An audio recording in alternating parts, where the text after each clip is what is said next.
নমস্কার বন্ধুরা, কেমন আছো সবাই? আমি শম্পা চলে আসলাম ছোট্ট একটা ব্লগে। দেখো বন্ধুরা, আমরা সাজুগুজু করে নিয়েছি। এখন যাব আমরা বেতাই শ্রাদ্ধের অনুষ্ঠানে। আমরা বাইক নিয়েই যাব, আমি আর আমার বর দুজনাই যাব। আর রাস্তাটা অনেক দূর তো, বেথুয়া থেকে বেতাই অনেকটা দূর। তো যেতে যেতে বন্ধুরা তোমাদের সাথে কথা বলবো, রাস্তাঘাট দেখাবো, পরিবেশটা কেমন সেটা দেখাবো। তো চলো যাচ্ছি এখন। আমরা বীরপুর ঘাট হয়েই যাব, ওই রাস্তা দিয়ে গেলে একটু তাড়াতাড়ি হবে। আর বন্ধুরা, আমার বাবার বাড়ি না বীরপুর, এই রাস্তা দিয়ে যাচ্ছি। মা যদি শুনতে পায় ভীষণ বকাবকি করবো যে নামলাম না কেন, কিন্তু এখন নামবো না, অনেকটা পথে যেতে হবে, তো আসার সময় ঢুকবো। আর ওই যে দেখতে পাচ্ছ বন্ধুরা, ওইটা হচ্ছে ব্রিজ, বাঁশের ব্রিজ। আগে ছিল না, এখন করেছে। আর আগে তো ওই নদীতে জল ছিল, প্রচণ্ড জল, আগে করতে পারিনি, এখন কমে গেছে বলে এরা বাঁশের ব্রিজ করেছে। এটা হচ্ছে জলঙ্গ নদী। আমার বিয়ের আগে এই নদীতে আমরা খুব চান করতে আসতাম। আর একটা ভয়ঙ্কর কথা কি জানো, এই নদীতে যখন জল ছিল তখন এখানে নৌকোডুবি হয়েছিল, অনেক ছাত্রছাত্রী মারা গেছে। রাত যখন 9টা বাজে তখন এই ভয়ঙ্কর দুর্ঘটনাটা ঘটে। নদীটা পার করে একটা মিষ্টির দোকান পেলাম, সেখান থেকে মিষ্টি কিনলাম। আর এই দোকানের মিষ্টিগুলো খেতে খুব টেস্টি হয়, এর জন্যই কিনলাম। আর এখন আমরা নদীর পাশ দিয়ে যাচ্ছি। দেখো নদীটা কি ভাল লাগছে, তাই না? আমার তো খুব ভালো লাগছে, তোমাদের কেমন লাগছে তোমরা কমেন্টে জানিও। আর একটু পরেই আমরা হাই রোড ধরবো, বেতায়ের হাই রোড। আর যখন নৌকোডুবি হয়েছিল তখন শীতকাল ছিল, ওই রাত্রে নৌকোডুবি যখন হয় তখন যে কী রকম দৃশ্য কি বলবো, ওই দৃশ্যটাই বেথুয়া ডহরিতে তুলে ধরেছে লাইব্রেরির ওইখানে। তো আমরা হাই রোড ধরে ফেলেছি, এটা হচ্ছে বেতায়ের হাই রোড। একটু পরেই আমরা বাড়িতে পৌঁছে যাব।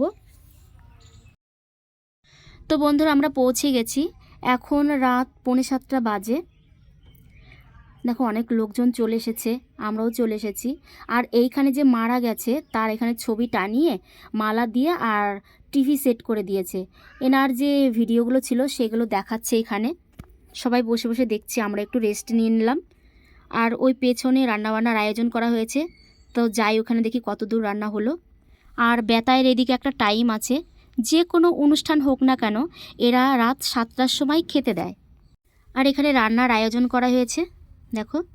ওরে বাবা, 5টা ওভেন চালু করেছে, বেশিক্ষণ হয়নি এরা রান্না চাপিয়েছে। আর বন্ধুরা দেখো এগুলো কি, এগুলো হচ্ছে মানকচু। এই বেতার এইখানে লোকেরা যারা মারা যায় শ্রাদ্ধের অনুষ্ঠানে নাকি এই মানকচুর তরকারি দেয়, এদের নিয়ম নাকি দেয়, কি জানি, আমাদের ওইখানে তো দেয় না, এগুলো এরা দেয়। সে যাই হোক, দেখো রান্না তো প্রায় কমপ্লিট।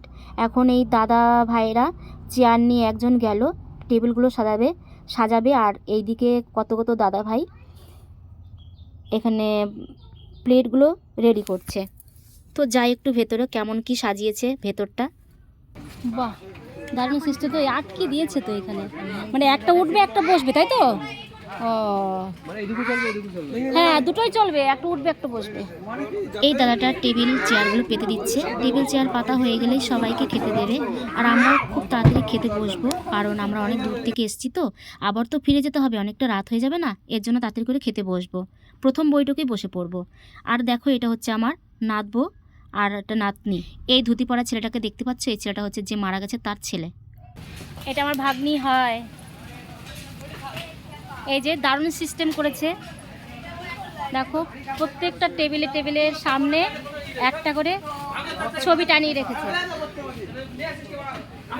এক সাইডে চেয়ার টেবিল পেতে খেতে দেওয়া শুরু করে দিয়েছে, সেখানে আমরা এখন খেতে বসবো। খাওয়া দাওয়া করে তাড়াতাড়ি করে বাড়ি চলে যাব, অনেকটা রাত হয়ে গেছে, এমনিতেই ফাঁকা রাস্তা, যাওয়ার সময় প্রচণ্ড শীত করবে। তো বন্ধুরা, আমার ভিডিওটা কেমন লাগলো তোমরা কমেন্টে জানিও, একটা শেয়ার করে দিও। আমার ভিডিওটা আজকের মতো এখানে রাখছি, খুব শিগগিরই ফিরে আসবো নতুন একটা ব্লগে। তোমরা সবাই ভালো থেকো, সুস্থ থেকো।